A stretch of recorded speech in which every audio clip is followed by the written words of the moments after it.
नमस्कार, सोमेश्वर रिपोर्टरमध्ये आपलं स्वागत आहे. कुठलाही व्यवसाय जर त्याच्यात झोकून काम केलं तर निश्चित फायदा होतो. असाच एक व्यवसाय ठिकाणी आपण आलो आहोत. सोमेश्वर कारखान्यावरील ऊस तोडणी कामगार बैलगाडीला झोपण्यासाठी जो बैल वापरतात त्या बैलाला पायाला पत्री मारण्याचा हा व्यवसाय आहे. म्हणजे तुम्हाला आश्चर्य वाटेल, पण या व्यवसायामध्ये सुद्धा लाखोची उलाढाल होते. आत्ता आपण एका ठिकाणी आलो आहोत.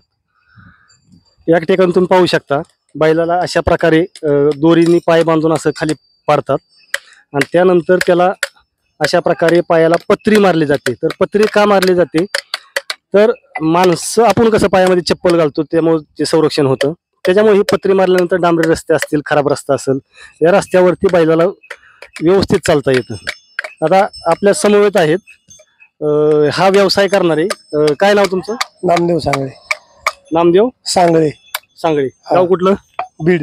बरोबर. दरवर्षी त्यांच्या बरोबरच तुम्ही हा इकडे येता? हा म्हणजे ऊसतोडणी कामगार इकडे निघाले की त्यांच्या बरोबर यायचं, तिथं 6 महिने हा व्यवसाय करायचा आणि नंतर पुन्हा गावाकडे जायचं. आता सोमेश्वर कारखान्यावरती अंदाजे किती बैल असतील? बैलांची संख्या किती असेल? 1400 असतील. 1400 बैल असतील. साधारणतः एका बैलाला किती पैसे होतात? 250 रुपये. 250 रुपये एका बैलाला, म्हणजे 3 लाखाच्या वरती हा व्यवसाय आहे म्हणायचं. 3 लाखाच्या वरती ह्याचे पैसे होतात. असे किती लोक आहेत आपल्या इथं पत्रे ठोकणारे? जवळजवळ 9-10 आहेत. 9-10 लोक. म्हणजे सगळ्यांच्याकडे विभागून 100, 200, 150 असे बैल.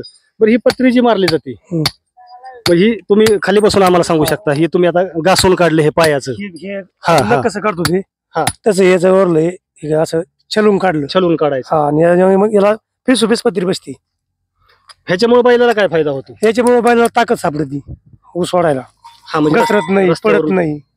आणि याच्यामुळे बैल ठणठणीत राहतो. म्हणजे लंगत नाही, लंगत नाही, होत नाही, काटा मारले होत नाही. आता एकदा पत्री मारल्यानंतर ती किती दिवस चालते? किती दिवस जाते?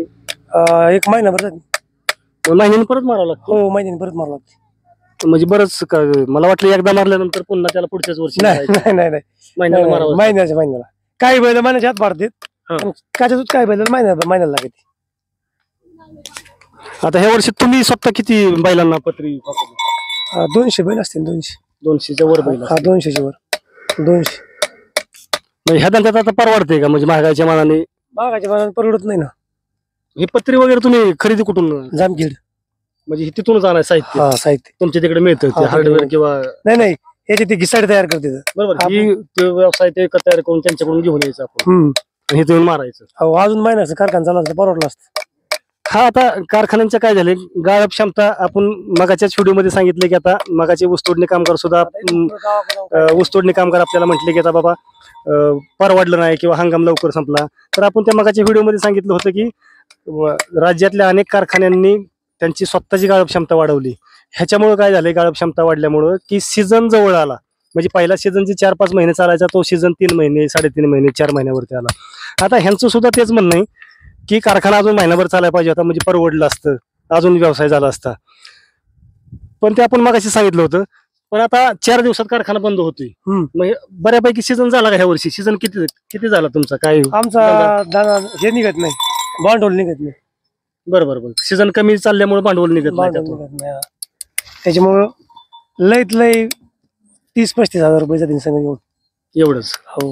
म्हणजे हा व्यवसाय आता कोण कोण तुमच्या घरापासून करतात का जुने? आमच्या वडिलापासून.